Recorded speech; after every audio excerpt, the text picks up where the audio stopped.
तो हमारे को जो भी ज्ञान ले रहे हैं, अलग ज्ञान या कम ज्ञान ना लेकर, अधूरा ज्ञान ना लेकर पूर्ण ज्ञान लेना है। अगर हम कृष्ण की बात करते हैं तो कृष्ण का हर कार्य, हर लीला हमारे को गहराई से जाननी है। उन्होंने ये चीज़ें क्यों की, माखन क्यों चुराया, गोपियों के साथ रासलीला क्यों की, युद्ध छोड़कर क्यों भागे, किसी के साथ छल कपट क्यों किया, तो वो गहराई से जाने उसके पीछे क्या कारण है, तो फिर हमारा ज्ञान पूर्ण होता है।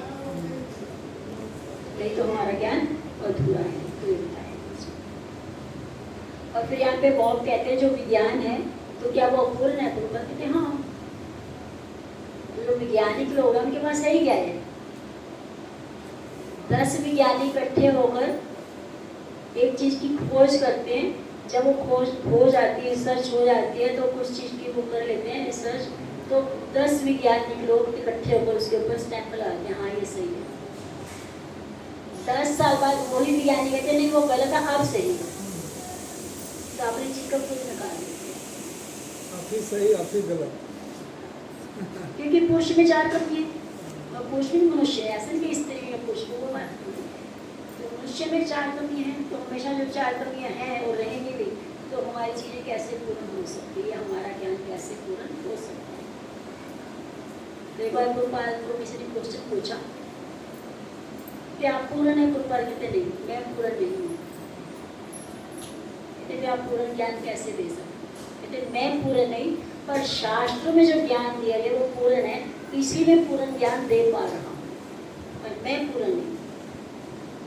तो वो बात हमारी कि जो इस्कॉन दे रहा है तो ज्ञान पूर्ण दे रहा है, पर इस्कॉन के लोग पूर्ण नहीं है, ये भी आपको जानना है।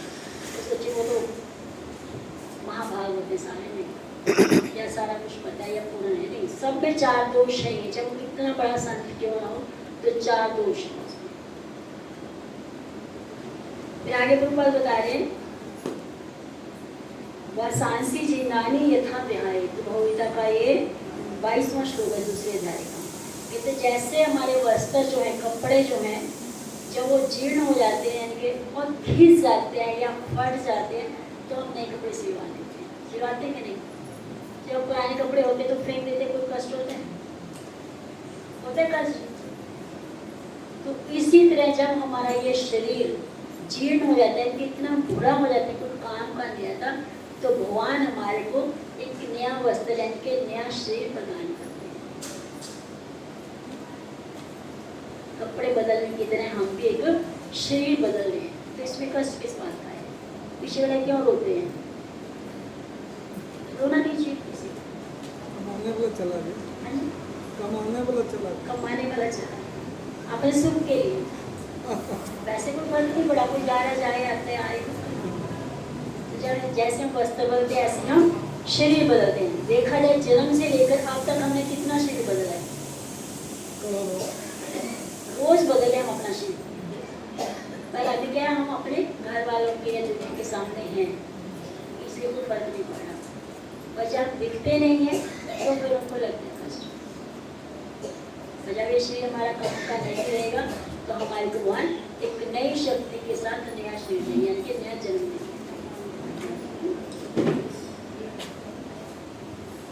तो जिस प्रकार भाव कहते हैं वह हम क्या है जिसे बदलने की क्रिया करनी होती है, तो कौन सी वस्तु है? तो गुरुपाल कहते हैं वो आत्मा है। तो आत्मा वही रहती है, तो ऊपर के शरीर यानी कि ऊपर के वस्त्र बदलते हैं। जैसे हम वही हैं, अगर मेरा सूट साड़ी फट जाएगा तो क्या मैं मर गई? नहीं, उन कपड़ों को फेंक कर मैं नए कपड़े धारण करूँ। इसी तरह आत्मा भी पुराने शरीर को फेंक कर नया शरीर धारण करें। तो नेक्स्ट पढ़ेंगे इधर से कोई माता जी जोर से जो पढ़ेंगे।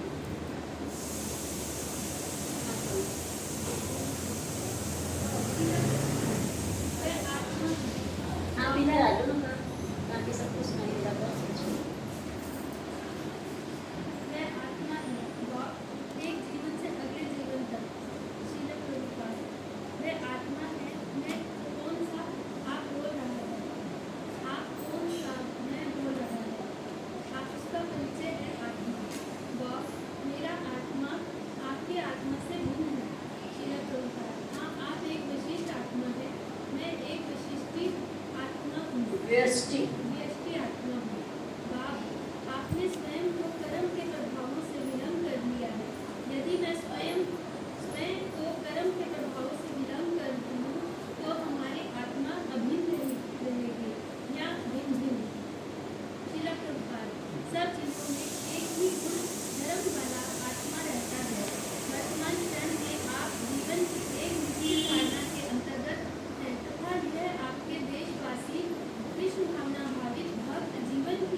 सरकार बना